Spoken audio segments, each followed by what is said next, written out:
مساء الخير على كل مستمعينا ومستمعين راديو في السكة. النهارده هيكون معاكم شريف أشرف في برنامج ميكس فن. في برنامجنا ده هنتكلم عن أهم وآخر أخبار الفنانين، منهم نجوم السينما ومنهم مغنيين ومنهم لعيبة الكورة.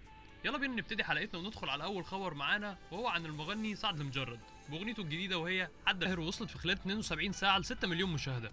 وتعتبر أغنية عدى الكلام الأولى باللهجة المصرية لسعد المجرد، وبيسعى الفنان سعد المجرد من خلال أغنيته الجديدة إنه يوصل لجمهور الشرق العربي، وده بعد ما حققت أغنية أنت معلم قرابة المليار مشاهدة على اليوتيوب. كان من المفترض إن أغنية عدى الكلام لسعد المجرد إنها تنزل قبل الميعاد اللي نزلت فيه، وكان سبب تأجيلها هو وفاة الفنانة القديرة رجاء الجداوي. حيث صرح الفنان سعد المجرد من خلال ستوري الانستجرام وقال فيه: احتراما لروح الفنانة الكبيرة رجاء الجداوي سيتم تأجيل موعد طرح العمل الجديد. وده كان أول خبر معانا. خلونا ندخل على الخبر المحزن التاني اللي بعده، وهو وفاة الفنان والممثل الأمريكي تشادويك بوزمان، نجم فيلم بلاك بانثر اللي حقق نجاح عالمي وكبير جدا عن عمر يناهز 43 سنة، بعد معركة ضد سرطان القولون واللي خاضها في صمت خلال 4 سنين حسب ما أعلن وكيل أعماله.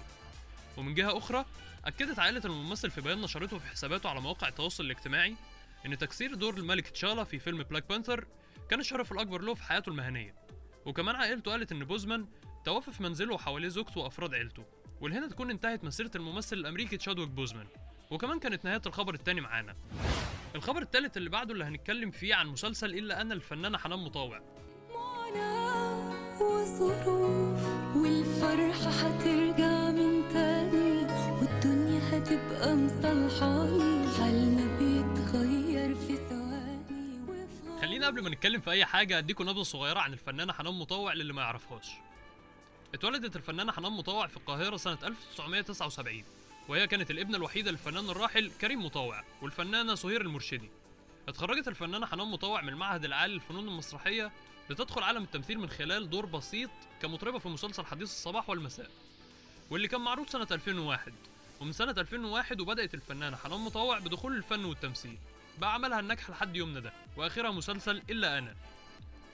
مسلسل إلا أنا مسلسل مصري صادر في سنة 2020، وبيقدم مسلسل 6 حكايات منفصلة متصلة مع بعضها البعض. بتتكون كل حكاية من 10 حلقات وكلها مقتبسة من أحداث حقيقية وواقعية. نجحت الفنانة المصرية حنان مطاوع في جذب المشاهدين من خلال بطولتها لحكاية أمل حياتي ضمن مسلسل إلا أنا اللي بيتعرض على مدار 60 حلقة. واعتبرت مطاوع إن حكاية أمل حياتي البطولة المطلقة الأكثر جماهيرية في مشوارها، رغم اجتيازها اختبار البطولة المطلقة في مسلسل بنت القبائل. وبتقول مطاوع في حوارها مع الشرق الأوسط إن حكاية أمل حياتي أثرت فيها بشكل شخصي، لا سيما إنها ما بتوقفش على دور معين إلا إذا مس مشاعرها وتوافق مع شخصياتها الحقيقية. في المسلسل في ميكس من المشاعر الإنسانية الجميلة والنادرة اللي عجبت الناس، وبتتبع الفنانة لفتة أتبع قلبي في اختياراتي لذلك تدخل القلوب سريعا. وتؤكد مطاوع أنها لا تعتبر أدوارها مركبة زي ما بيقول البعض، بل هي تركيبة مختلفة من المشاعر اللي بتعرف تعبر عنها ببساطة، وآخرها دورها في حكاية أمل حياتي، مشيرة إلى أنها تحب كل الشخصيات اللي قدمتها وتعتبرها توليفة جيدة من الكوميديا والشر والطيبة. ومعانا في الخبر الرابع واللي قالب السوشيال ميديا، وهي صورة الفنان جمال يوسف. جمال يوسف هو ممثل تلفزيوني وسينمائي مصري عنده 52 سنة، شارك في العديد من الأعمال وكان أولها التوأم سنة 1997، وآخرها مسلسل القاصرات سنة 2013. تداول رواد السوشيال ميديا صورة جديدة للفنان جمال يوسف من داخل المستشفى حيث يتلقى العلاج هناك، خاصة إنه يعاني من سرطان البلعوم. وكان اليوم السابع نشر تسجيل صوتي للفنان كشف فيه عن بدايته مع المرض بعد اكتشافه في شهر مايو، موجها في البداية الشكر لكل الناس اللي دعت ليه، قال فيه: ربنا يجعله في ميزان حسناتهم يا رب. وأشار جمال يوسف إلى إنه اكتشف المرض في شهر إبريل الماضي، وقال: بدأت أشعر بالألم في الغدة الليمفاوية، والدكتور قال لي اعمل عينة وذلك في شهر 4، وخرجت نتيجة العينة في شهر 5، واكتشفت إصابتي بورم في الغدد الليمفاوية في البلعوم الأنفي. وشكر بالأخص الدكتور أشرف زكي وقال: ربنا يجازيه خير أشرف زكي، ده مش بني آدم، ده ملاك. خلينا نبعد شوية عن الفنانين وندخل على خبر بس المرة دي من الساحة المستديرة واللي هيفرح مشجعين منتخب الأرجنتين.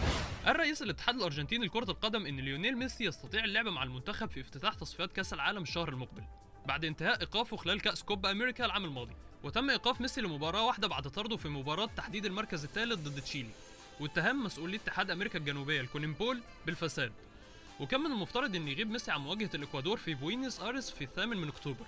وقال الاتحاد الأرجنتيني في بيان في تويتر إن كلاوديا تابيا رئيس الاتحاد الأرجنتيني تشاور مع أليخاندرو رئيس اتحاد الكونيمبول الذي أكد انتهاء الإيقاف وأن ميسي يستطيع اللعب.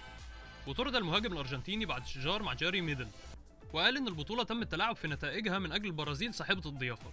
واللي انتصرت على الأرجنتين في مباراة مثيرة للجدل في الدور قبل النهائي قبل أن تنال اللقب. وتستهل الأرجنتين التي لم تفز بكأس العالم منذ 1986 مشوارها في التصفيات بمباريتين متتاليتين، حيث تستضيف الإكوادور قبل أن تخرج لمواجهة بوليفيا. استطاع مطرب الراب الشهير ويجز إنه يحقق نجاح كبير بأحدث أغنياته وهي منحوس، حيث تتخطى حاجز نصف المليون مشاهدة في أقل من 24 ساعة من طرحها على موقع يوتيوب. وكلمات الأغنية بتتكلم عن المشكلات الخاصة بالشباب والبطالة والعمل وغيرها من الأمور المجتمعية.